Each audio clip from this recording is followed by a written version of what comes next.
नमस्कार विद्यार्थियों। आज हम स्विट्जरलैंड के संविधान की विशेषताओं के बारे में अध्ययन करेंगे। स्विट्जरलैंड विश्व के प्राचीनतम गणराज्यों में से एक माना जाता है। स्विट्जरलैंड सबसे छोटे स्वतंत्र देशों में एक है। स्विट्जरलैंड विश्व की सबसे प्रमुख राजनीतिक प्रयोगशाला के रूप में भी जाना जाता है। इसका संविधान निश्चित रूप से बहुत ही मौलिक है, विलक्षण है और इसी विलक्षण विशेषताओं ने ही इस छोटे से देश के संवैधानिक व्यवस्था के अध्ययन में बहुत अधिक महत्वपूर्ण बना दिया है। और इसी के कारण इसके संविधान के बारे में हम अध्ययन करेंगे। परीक्षा के हिसाब से जो छोटे क्वेश्चन हैं वो अति महत्वपूर्ण हैं, तो वो आज हम इसका अध्ययन करेंगे। नोट्स सहित आपके परीक्षा से संबंधित महत्वपूर्ण प्रश्न कह सकते हैं। तो स्विट्जरलैंड अशांति के समुद्र में शांति का द्वीप है, ये किसने कहा था? ये जॉन ब्राउन मैशन ने कहा था। ये जो छोटे क्वेश्चन हैं, ये छोटे क्वेश्चन आपके न सिर्फ ये सेकेंड ईयर की परीक्षा के हिसाब से बल्कि आगे प्रतियोगी परीक्षाओं के हिसाब से भी अति महत्वपूर्ण है। स्विट्जरलैंड युगों से गणराज्य रहा है, यह किसने कहा था? ये रैपार्ड ने कहा था। किस देश के संविधान को प्रजातंत्र का घर और राजनीतिक प्रयोगशाला कहा जाता है? तो स्विट्जरलैंड के संविधान को। स्थायी तटस्थता वाला देश स्विट्जरलैंड है। संघीय शासन ने नवी संविधान को स्वीकार करने का अध्यादेश 18 दिसंबर 1998 को जारी किया था। स्विट्जरलैंड के अध्ययन के महत्व के दो कारण, ये दो नंबर के आपके ऐसे क्वेश्चन आएंगे। स्विट्जरलैंड संविधान विश्व का सर्वाधिक प्राचीन गणराज्य है, इसलिए इसका महत्व है। और वो प्रजातंत्र का आदर्श प्रतीक, यानी कि प्रजातंत्र को वहाँ पर वास्तविक रूप में स्वीकार किया गया है, आदर्श प्रतीक माना जाता है। स्विस संविधान के द्वारा धर्मनिरपेक्ष राज्य की क्या स्थापना की गई है? तो 10वें संविधान के द्वारा एक धर्मनिरपेक्ष राज्य की स्थापना की गई है। अनुच्छेद 15 सभी नागरिकों को धर्म और दर्शन की स्वतंत्रता प्रदान करता है। स्विट्जरलैंड के संविधान में न्यायिक पुनरावलोकन की क्या स्थिति है? तो आंशिक न्यायिक पुनरावलोकन है। वहाँ संघीय जो न्यायपालिका है वो कैंटन के कानूनों और प्रशासनिक कार्यों को तो अवैध घोषित कर सकता है, लेकिन संघीय कानूनों को नहीं। और संघीय कानूनों और प्रशासनिक आदेशों का जो अधिकार है वो जनता को प्रदान किया गया है। तो आंशिक न्याय पुनरावलोकन का अधिकार कह सकते हैं। मौलिक अधिकारों की क्या स्थिति है? तो संविधान के अनुच्छेद 7 से लेकर 36 तक मौलिक अधिकारों का वर्णन किया गया है। अनुच्छेद 7 में कहा गया है कि मानवीय गरिमा का सम्मान किया जाएगा और रक्षा की जाएगी। मौलिक अधिकारों का उद्देश्य नागरिकों की नागरिक, सामाजिक, शैक्षणिक अधिकार दिए गए हैं जो कि गौरवपूर्ण जीवन जीने के लिए आवश्यक है। स्विट्जरलैंड के अंतर्गत कितने पूर्ण और अर्ध कैंटन हैं? 20 पूर्ण और 6 अर्ध कैंटन हैं, यानी कि 23 कैंटन, या जिसे अपन कह सकते हैं राज्य है। स्विट्जरलैंड के अंतर्गत जो पूर्ण कैंटन है वो द्वितीय सदन यानी कि सेनेट में 2 प्रतिनिधि भेज सकता है और अर्ध कैंटन 1 प्रतिनिधि भेजता है। संविधान संशोधन के समय पूर्ण कैंटन का 1 और अर्ध कैंटन का आधा मत माना जाता है। तो ये इसका प्रमुख अंतर है अर्ध कैंटन और पूर्ण कैंटन में। कितनी तरह से संशोधन हो सकता है? 2 तरह से, पूर्ण संशोधन और आंशिक संशोधन। स्विट्जरलैंड के संविधान में किए गए संशोधनों का बहुसंख्यक कैंटनों द्वारा और उसकी जनता के बहुमत के द्वारा, यहाँ पर संविधान संशोधन में जनता का भी महत्वपूर्ण योगदान रहता है। इसीलिए स्विट्जरलैंड को प्रत्यक्ष प्रजातंत्र का घर कहा जाता है। तिहरी नागरिकता का क्या तात्पर्य है? तो एक संघ की नागरिकता, कैंटन की नागरिकता, तीसरी कम्यून या म्यूनिसिपैलिटी की नागरिकता कह सकते हैं, या जिसे अपन कह सकते हैं जैसे बीकानेर है, राजस्थान है और भारत, ये तिहरी नागरिकता कह सकते हैं। तो प्रमुख वित्तीय शक्तियाँ कौन सी है? तो संघीय सरकार द्वारा बनाए गए कानूनों को, बजट को स्वीकार करती है और ऋण के संबंध में निर्णय लेती है। स्विस संघीय संसद के दोनों सदनों की संयुक्त बैठक किन कार्यों के लिए बुलाई जाती है? जो 2 सदन हैं उसकी बैठक संघीय सरकार के सदस्यों और अन्य पदाधिकारियों का चुनाव हेतु। तो ये बहुत महत्वपूर्ण है कि वहाँ पर संघीय सरकार के सदस्यों का चुनाव संघीय सभा यानी कि संसद के द्वारा होता है। क्षमादान के प्रार्थना पत्रों पर निर्णय हेतु। स्विस राष्ट्रीय परिषद का निर्वाचन किस निर्वाचन प्रणाली के आधार पर होता है? स्विस राष्ट्रीय परिषद का निर्वाचन प्रत्यक्ष रूप से गुप्त मतदान द्वारा आनुपातिक प्रतिनिधित्व के आधार पर होता है। यहाँ राष्ट्रीय परिषद का मतलब कार्यपालिका है। स्विस संघीय व्यवस्थापिका या जिसे हम संघीय सभा भी कह सकते हैं, उसके कितने सदन हैं? 2 सदन हैं। पहला सदन प्रतिनिधि सभा, दूसरा सदन सीनेट या राज्य परिषद। पहले राष्ट्रीय सभा राज्यसभा थे, अब सीनेट और प्रतिनिधि सभा अमेरिका की तरह है। स्विस सीनेट अपना अध्यक्ष स्वयं चुनती है, जबकि अमेरिका की जो सीनेट है उसका सभापति उपराष्ट्रपति होता है, भारत की तरह अमेरिका के अंतर्गत। लेकिन स्विस जो सीनेट है यानी कि उच्च सदन है, वो अपना अध्यक्ष स्वयं चुनती है। स्विस सीनेट स्थायी सदन नहीं है। अमेरिकी सीनेट एक स्थायी सदन है, 6 वर्ष का है, जिसके 1/3 सदस्य प्रति वर्ष रिटायर होते रहते हैं, लेकिन सीनेट स्थायी सदन नहीं है। ये प्रमुख अंतर है। स्विस संघीय संसद की कार्रवाई का प्रत्येक प्रलेख किन किन भाषाओं में प्रकाशित होता है?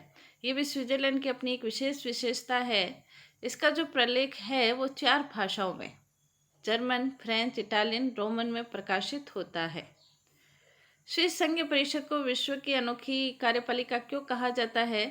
स्विस संघीय परिषद संसदात्मक और अध्यक्षात्मक दोनों ही व्यवस्थाओं का लक्षण है, इसलिए इसे अनोखी कार्यपालिका कहा जाता है। और साथ ही ये बहुल कार्यपालिका भी है, इसलिए भी इसे अनोखी कार्यपालिका कहा जाता है। 2 विधायी शक्तियां कौन सी है? तो संघीय परिषद स्वयं विचार करती है, उसकी स्वीकृति के बाद संघीय सभा को देती है। संघीय सभा से प्राप्त अधिकार संघीय परिषद में आवश्यक अध्यादेश जारी करती है। ये 2 विधायी अधिकार हैं। स्विस संघ को सांस्कृतिक संघ क्यों कहा जाता है? स्विस संघ में विविध भाषाओं, धर्मों, संस्कृतियों के लोग एक राष्ट्र के रूप में बंधे हुए हैं, इसलिए इसे सांस्कृतिक संघ कहा जाता है। स्विस संघ के अंतर्गत अध्यक्षात्मक प्रणालियों का समन्वय है, उत्तरदायित्व और स्थायित्व का योग है, इसलिए ये महत्वपूर्ण है। संघीय व्यवस्था के संदर्भ में केंद्रीयकरण की प्रवृत्ति जो वर्तमान समय विश्व में सभी देशों में पाई जाती है, तो स्विट्जरलैंड के अंतर्गत भी केंद्रीयकरण की प्रवृत्ति है। उसके 4 लक्षण कौन से हैं? तो केंद्रीयकरण की प्रवृत्ति के 4 लक्षण, ये निरंतर चलने वाली प्रक्रिया है, गतिशील परिस्थितियों की देन है। इस प्रक्रिया में कैंटन की तुलना में केंद्र सरकार की शक्तियों में वृद्धि हुई है। यह प्रक्रिया मूलतः लोकतांत्रिक और संवैधानिक मर्यादाओं को स्वीकार करती है। मतलब केंद्रीकरण हो रहा है लेकिन तानाशाही नहीं है, लोकतांत्रिक संवैधानिक मर्यादाओं के अनुरूप ही केंद्रीकरण की स्थिति हुई है, केंद्र सरकार की शक्तियों में वृद्धि हुई है।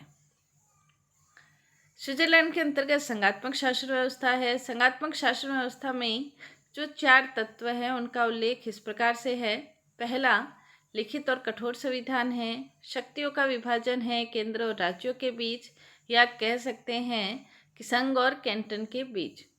उच्च इकाइयों में समान प्रतिनिधित्व है, प्रत्येक कैंटन 2 प्रतिनिधि भेजता है। दोहरी नागरिकता, कहीं पर तिहरी नागरिकता का उल्लेख भी मिलता है। तो ये स्विट्जरलैंड के संघात्मक शासन की विशेषताएं हैं। स्विट्जरलैंड के अंतर्गत शक्ति विभाजन परिसंघ और कैंटनों में किससे संबंधित है? तो अनुच्छेद 42 से 135 तक। संघीय अधिकार क्षेत्र में आने वाले 2 विषय कौन से हैं? संघीय अधिकार क्षेत्र यानी कि केंद्र के अंतर्गत आने वाले विषय डाक, तार और टेलीफोन है। स्विट्जरलैंड में संघीय सरकार के अधिकार क्षेत्र जो लगभग सभी देशों के होते हैं, सुरक्षा, रेल मार्ग, यातायात, अस्त्र शस्त्र, ये सभी संघीय अधिकार क्षेत्र में सम्मिलित है। कौन से अनुच्छेद शक्ति विभाजन और परिसंघ कैंटनों के अधिकार क्षेत्र से संबंधित है? तो अनुच्छेद 42 से 135 तक। नेक्स्ट, इसके अंतर्गत स्विट्जरलैंड संविधान में संवर्ती अधिकारों का उल्लेख किया गया, इसका क्या आशय है? संवर्ती जो अधिकार है वे अधिकार हैं जिन्हें संवर्ती सूची में सम्मिलित किया गया है, जैसे प्रेस पर नियंत्रण, उद्योगों पर नियंत्रण, नियमन, बैंक व्यवसाय, प्रवासन, राजपथ, ये संवर्ती सूची में शामिल किए गए हैं। इन विषयों पर संघ सरकार और कैंटन दोनों ही नियम बनाने का अधिकार प्राप्त है। जैसे भारत के अंतर्गत भी राज्य सूची, संघ सूची, समवर्ती सूची है, तो ऐसे स्विट्जरलैंड में भी समवर्ती सूची है जिस पर कि कैंटन और सरकार दोनों नियम बनाने का अधिकार, कानून बनाने का अधिकार रखती है। स्विस संविधान में संघीय सभा के उच्च सदन का नाम और सदस्य संख्या कितनी है? तो उच्च सदन, द्वितीय सदन का नाम राज्य परिषद या अपन अभी जैसे सीनेट है, और इसकी कुल सदस्य संख्या 46 है। 20 जो पूर्ण कैंटन है और 6 जो अर्ध कैंटन है। तो प्रत्येक पूर्ण कैंटन में 40 सदस्य भेजते हैं और अर्ध कैंटन 1 सदस्य भेजता है। प्रत्यक्ष लोकतंत्र के 2 उपकरण, एक आरंभक, एक जनमत संग्रह। कितने प्रशासनिक विभागों में बांटा गया है? तो ये महत्वपूर्ण प्रश्न है। 7 प्रशासनिक विभागों में बांटा गया है। राजनीतिक, न्याय, गृह, सेना, वित्त, सार्वजनिक, ये सभी 7 विभाग है। संघीय न्यायाधिकरण के प्रशासनिक अधिकार क्षेत्र संविधान की धारा 133 के अनुसार संघीय न्यायाधिकरण के प्रशासनिक अधिकार क्षेत्र ये हैं: प्रशासनिक अभियोग से संबंधित, सरकारी कर्मचारियों से संबंधित, रेल प्रशासन से संबंधित और करारोपण से संबंधित। सर्वोच्च न्यायालय और अन्य न्यायिक सत्ताएं किस प्रकार निर्णय देती है? तो ये सभी अपने निर्णय संघीय कानून और अंतर्राष्ट्रीय कानून के आधार पर देती है। मुख्यालय सर्वोच्च न्यायालय का वार्ड कैंटन की राजधानी लॉसेन नगर में है। लोक निर्णय से क्या तात्पर्य है? ये महत्वपूर्ण प्रश्न है। लोक निर्णय से तात्पर्य यह है कि विधानमंडल द्वारा कोई पारित कानून तब तक कानून का रूप ग्रहण नहीं करता जब तक जनता उसे स्वीकृति न दे, और जनता यदि अस्वीकृत कर दे तो उसे रद्द माना जाता है। तो लोक निर्णय यानी कि जनता का निर्णय ही कानून बनाता है। आरंभक किसे कहते हैं? जैसे इसके नाम से स्पष्ट है कि आरंभक जनता को कानूनों के संबंध में सकारात्मक शक्ति देता है। आरंभक द्वारा जनता को यह अधिकार है कि वो किसी विधेयक का प्रारूप तैयार करके प्रस्ताव के रूप में विधानमंडल को ये कह सकते हैं कि उस प्रस्ताव पर कानून का निर्माण करे। तो ये आरंभक कहलाता है। आरंभक में जनता स्वयं कानूनों के निर्माण का प्रस्ताव करती है और लोक निर्णय में वो उस पर निर्णय करती है कि उसे स्वीकार करना है या नहीं करना। प्रत्यावर्तन क्या है? ये भी महत्वपूर्ण प्रश्न है। एक ऐसी प्रक्रिया है जो कि निर्वाचकों को उनके प्रतिनिधि उनके विश्वास के अनुसार कार्य नहीं करे तो कार्यकाल पूर्ण होने से पहले भी वापस बुलाया जा सकता है। इसे प्रत्यावर्तन कहा जाता है। प्रत्यक्ष प्रजातंत्र को स्पष्ट कीजिए। ये भी महत्वपूर्ण प्रश्न है। जनता का जनता द्वारा जनता के लिए किया जाने वाला शासन लोकतंत्र है, अर्थात जनता स्वयं प्रत्यक्ष रूप से जब शासन शक्ति में भाग लेती है। जैसे स्विट्जरलैंड के अंतर्गत 1 पूर्ण कैंटन और 4 अर्ध कैंटन में लेती है तो उसे प्रत्यक्ष प्रजातंत्र कहा जाता है। स्विट्जरलैंड को प्रत्यक्ष प्रजातंत्र का घर कहा जाता है क्योंकि वहाँ की जनता स्वयं कानून निर्माण और नीतियों का निर्माण करती है, जिसके 3 साधन हैं: लोकसभाएं, जनमत संग्रह और आरंभक। प्रत्यक्ष प्रजातंत्र की सफलता पूर्वक वहाँ कार्य कर रहा है तो उसके क्या कारण हैं? ये भी महत्वपूर्ण प्रश्न है। 7 नंबर का भी आ सकता है। स्विस नागरिकों का चरित्र, राष्ट्रीय एकता, देश प्रेम की भावना, स्थानीय स्वशासन की श्रेष्ठता और जन संप्रभुता को बनाए रखने की तीव्र आकांक्षा, ये प्रत्यक्ष प्रजातंत्र को सफलतापूर्वक चलाने के लिए कारण कहे जा सकते हैं।